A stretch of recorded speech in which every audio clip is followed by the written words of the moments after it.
Let me ask you this. You used the word disconcerting a couple of times. When does disconcerting become highly problematic? And how far are we away from a scenario in which you worry about we could head to but are not yet there? I think somebody's going to go bankrupt here. With this kind of volatility in the Mag 7 going straight up and then straight down. And I look at a one-year scoreboard, and everything is flat or down except for gold and Bitcoin, and maybe the Dixie is flat too. But when you have these types of moves, usually somebody goes bankrupt before the thing ends, and that's probably a leveraged investor. I don't have any candidates or anything like that. This type of thing usually ends with forced liquidations, and I think they started last week, and certainly there was indications of that this morning. So there's going to be there's going to be more deleveraging, I think, and the Fed is really not in a position to reverse course or resume rate cuts, because the inflationary consequences of what we've seen in recent data, soft data, admittedly, but things like the University of Michigan inflation expectations for the next 1 year and the break-evens from the TIPS market and some other indications, people are looking for inflation of kind of very opposite of what the Fed is hoping for. I mean, the University of Michigan one's up at around 4 or 5% for the next year. You can't have this tension in the dual mandate is causing a problem. They can't loosen up because of inflation concerns, and tariff concerns obviously compound that. And yet you have what looks to be rising probabilities of recession across all of Wall Street's predictions. Under 3 weeks ago on Fed Day, day after Fed Day is when we spoke, I told you that I thought there was a 60% chance of recession.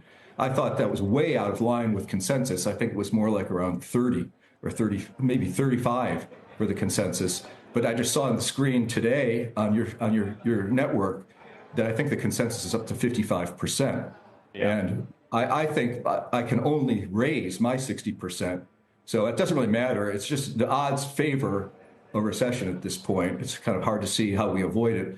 And that will lead to, we have this herd mentality or kind of human nature thing from what might happen when earnings come in. We might start to get these. It's okay to miss with a crowd of people that are missing. It's bad if everybody else is beating and you're missing. But if everybody else is missing or lowering, then it's okay for you to lower, which means you get a kind of a psychological circle going around where it's okay to say, that we're having difficulties. We might be laying some people off. It was kind of like when we had supply chain problems during COVID. It was okay to bring that up. Supply chain problems are hurting our company and causing us to raise prices and things like that. That could happen with tariffs being substituted for supply chain problems.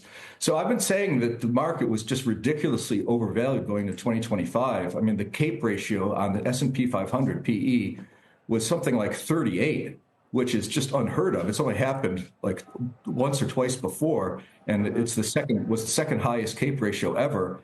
And we're still at around 35.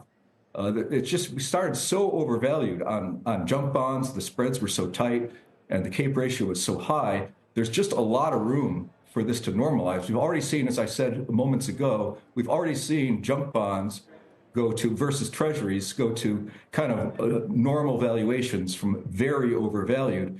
And I would expect that since junk bond behavior and equity behavior tend to be very highly correlated, it might be a tell that we could see valuations on equities become more normalized, which is a long way down from a 35 CAPE ratio. Well, so I've been looking for 4,500 on the S&P. Okay. I've been looking for that ever since we broke down back earlier in the year, and I'm sort of looking for 4,500. I think we should be able to get a durable counter trade off of 4,500.